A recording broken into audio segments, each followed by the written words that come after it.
بسم اللہ الرحمن الرحیم۔ السلام علیکم۔ ایک بادشاہ نے محل سے دور ایک بڑا سا چبوترا بنایا ہوا تھا اور بادشاہ سلامت اپنا زیادہ تر وقت اس چبوترے پر گزارتا تھا۔ ایک دفعہ کسی نے بادشاہ سلامت سے سوال کیا کہ حضور، آپ کا اتنا بڑا محل ہے اور آپ نے اپنے محل سے دور ایک چبوترا بنایا ہوا ہے اور آپ اپنا زیادہ تر وقت محل میں گزارنے کی بجائے اس چبوترے پر ہی گزارتے ہیں۔ تو بادشاہ سلامت ہنسنے لگا اور کہا، میں نے یہ چبوترا اس لیے یہاں تعمیر کروایا کیونکہ میرے محل میں غریب اور مزدور آدمی آنے سے کتراتے ہیں، اس لیے میں نے یہ چبوترا یہاں تعمیر کروایا کہ کوئی بھی میری سلطنت کا آدمی میرے ساتھ بات کرنے میں ذرا سی بھی ہچکچاہٹ محسوس نہ کرے اور اس کو مجھ تک پہنچنے میں کوئی بھی دشواری نہ ہو۔ اور رعایا بھی بادشاہ سلامت کے اس فیصلے سے بہت خوش ہوئی۔ ایک دن بادشاہ سلامت چبوترے پر بیٹھا ہوا تھا کہ ایک وزیر بادشاہ سلامت کے پاس آیا اور بادشاہ سلامت کو بتایا کہ بادشاہ سلامت، ہماری سلطنت کے ایک چھوٹے سے گاؤں میں ایک بہت بڑا مسئلہ پیدا ہو گیا ہے۔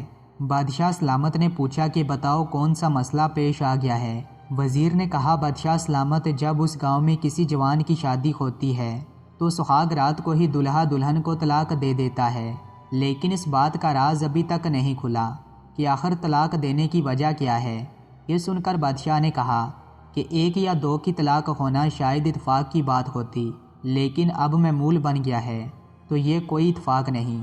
پھر اس کے بعد بادشاہ سلامت نے اپنے عقل مند وزیر کو اس گاؤں میں بھیجا کہ جا کر پتہ لگاؤ کہ آخر اس گاؤں میں کیا مسئلہ ہے۔ اس کے بعد وزیر اپنے گھوڑے پر سوار ہو کر اس گاؤں میں پہنچ گیا۔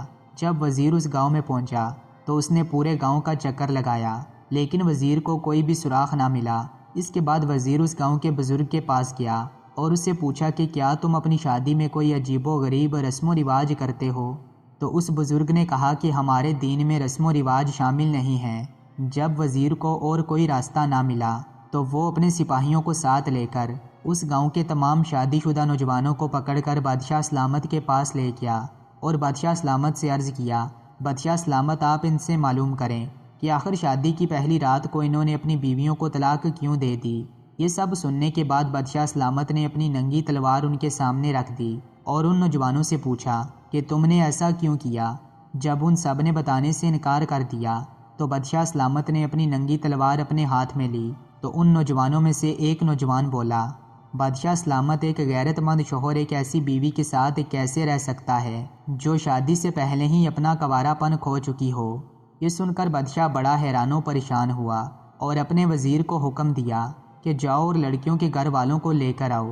جب ان کے گھر والوں کو پیش کیا گیا تو ان لڑکیوں کے والدین اپنی بیٹیوں کی قسم کھا کر ان کی بے گناہی کی گواہی دے رہے تھے۔ بادشاہ سلامت کی سمجھ میں کچھ نہیں آ رہا تھا۔ پھر بادشاہ سلامت نے اس وزیر کو کہا کہ اب تمہارا کام یہ معلوم کرنا ہے کہ آخر اس گاؤں میں ایسا کیا ہوتا ہے کہ اتنی پاک باز اور شریف لڑکیاں شادی سے پہلے ہی کسی کے ساتھ زنا کرنے کے لیے تیار ہو جاتی ہیں۔ اس کے بعد وزیر اس بزرگ کے پاس گیا اور کہا، آپ مجھے اس جگہ پر لے جائیں جہاں تمام گاؤں کے لڑکوں اور لڑکیوں کا نکاح پڑھاتے ہو۔ تو بزرگ اس کو ایک سنسان جگہ پر لے گیا، لیکن اس جگہ پر پہنچنے سے پہلے تمام گاؤں والوں کو ایک خفیہ غار سے گزرنا پڑتا تھا جس کے درمیان جا کر بالکل اندھیرا ہو جاتا تھا۔ آخر وزیر اس غار سے نکل کر اس جگہ پر پہنچ گیا، مگر وہاں بھی وزیر کو کوئی سراغ نہ ملا۔ پھر وزیر نے بزرگ سے کہا، تمہیں اس مجرم کی تلاش کرنے میں میری مدد کرنی ہوگی۔ بزرگ نے کہا، میں کیسے آپ کی مدد کر سکتا ہوں؟ تو وزیر نے کہا، تم گاؤں میں ایک دلہے اور دلہن کو تیار کرو اور ان کی شادی کرانے کے بعد اس کی ڈولی میں دلہن کی جگہ میں بیٹھ جاؤں گا، اور جب ڈولی گھر پہنچے گی تو اس کے بعد میں سب کے سامنے آؤں گا۔ پہلے تو بزرگ حیران پریشان ہوا، لیکن اسے وزیر کی بات ماننی پڑی۔ جب ڈولی اٹھنے لگی تو وزیر دلہن کا لباس پہن کر بیٹھ گیا۔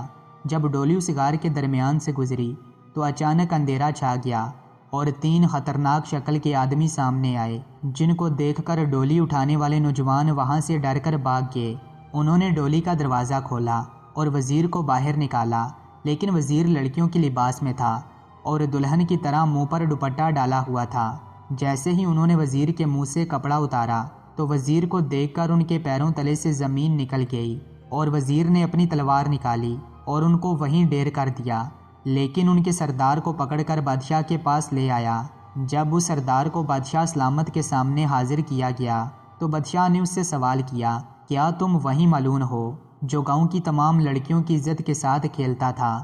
تو اس نے کہا ہاں بالکل میں ہی تھا۔ تو بادشاہ سلامت نے کہا کہ اس گندگی کے پیچھے کیا وجہ ہے؟ تو اس نے کہا بادشاہ سلامت میں بھی اس گاؤں کا ہی نوجوان ہوں۔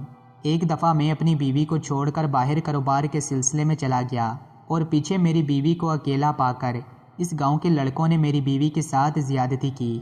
جب میں واپس آیا تو میری بیوی خودکشی کر چکی تھی اور اس بات کا ثبوت ایک کاغذ پر میری بیوی نے لکھ دیا تھا۔ میں نے بھی اس دن سے ٹھان لیا کہ میں اس گاؤں کی کسی بھی لڑکی کو کنوارا نہیں رہنے دوں گا۔ بادشاہ نے کہا تمہاری بات ٹھیک ہے، لیکن تم ان چند نوجوانوں کی سزا پورے گاؤں والوں کو کیوں دیتے ہو؟ اگر تم انصاف لینے کے لیے میرے پاس آتے تو تمہیں ضرور انصاف مل جاتا۔ اپنا انتقام لینے کے لیے تم نے غلط راستہ چن لیا، جس کی سزا صرف اور صرف موت ہے۔ اس کے بعد بادشاہ سلامت نے اس کو تمام گاؤں والوں کے سامنے سنگسار کرنے کا حکم دے دیا۔ پھر بادشاہ سلامت نے کھوج لگا کر ان لڑکوں کو بھی تلاش کر لیا جنہوں نے اس کی بیوی کے ساتھ زیادتی کی تھی، اور پھر ان کو بھی سنگسار کر دیا گیا۔